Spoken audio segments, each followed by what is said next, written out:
মহানবী সাল্লাল্লাহু আলাইহি ওয়াসাল্লাম কি পছন্দ করতেন আর কি অপছন্দ করতেন তা নিয়ে প্রতিটা মুসলমান জানতে আগ্রহী।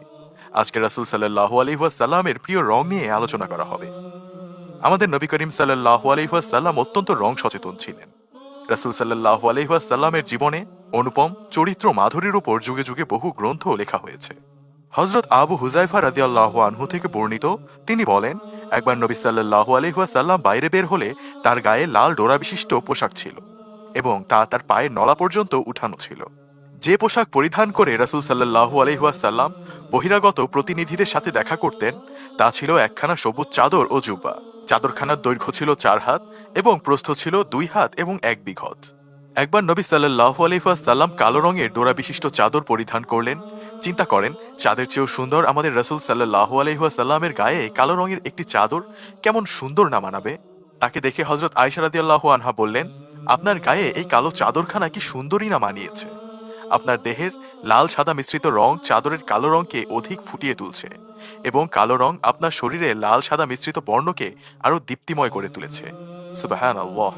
ইসমাইল ইবনে আব্দুল্লাহ ইবনে জাফর রাদিয়াল্লাহু আনহু তার পিতা থেকে বর্ণনা করেন যে তিনি বলেছেন, আমি নবী সাল্লাল্লাহু আলাইহি ওয়াসাল্লামকে 2খানা জাফরানি রঙের কাপড় পরিহিত অবস্থায় দেখেছি। কাপড় 2খানার একখানা ছিল চাদর, অন্যখানা পাগড়ি। হযরত আয়েশা রাদিয়াল্লাহু আনহা থেকে বর্ণিত, তিনি বলেন, রাসূল সাল্লাল্লাহু আলাইহি ওয়াসাল্লামের ছোট পতাকা ছিল সাদা, বড় পতাকা ছিল কালো। সেটি হযরত আয়েশা রাদিয়াল্লাহু আনহা এর চাদর দিয়ে তৈরি ছিল এবং তার উপর উটের পালান বা খাটনির নকশা ছিল।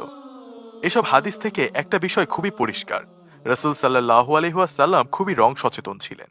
তিনি তার ব্যবহার্য জিনিসপত্রের সৌন্দর্যকে গুরুত্ব দিতেন বলেই তার যাপিত জীবনে অনেক নমুনা পাওয়া যায়।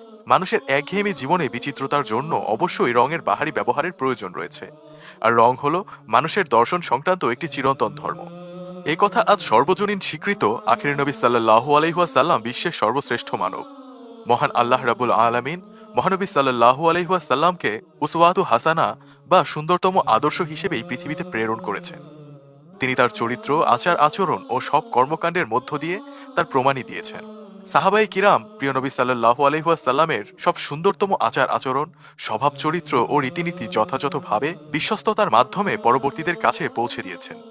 মহানবী হযরত মুহাম্মদ সাল্লাল্লাহু আলাইহি ওয়াসাল্লামের এই অতুলনীয় চরিত্র মাধুরী বিশ্ব মানবের জন্য অনুকরণীয়। আল্লাহ পাক এই কারণে কোরআন মাজিদে ঘোষণা করেছেন, রাসূল, তোমাদের যা দেন তোমরা তা গ্রহণ করো এবং যা থেকে তোমাদের বিরত থাকতে বলেন তা থেকে বিরত থাকো। আসলে নবী সাল্লাল্লাহু আলাইহি ওয়াসাল্লাম তার জীবনে এমন কিছু করেননি যার ত্রুটি বা খুঁত চোখে পড়ে কিংবা সমালোচনা করা যায়।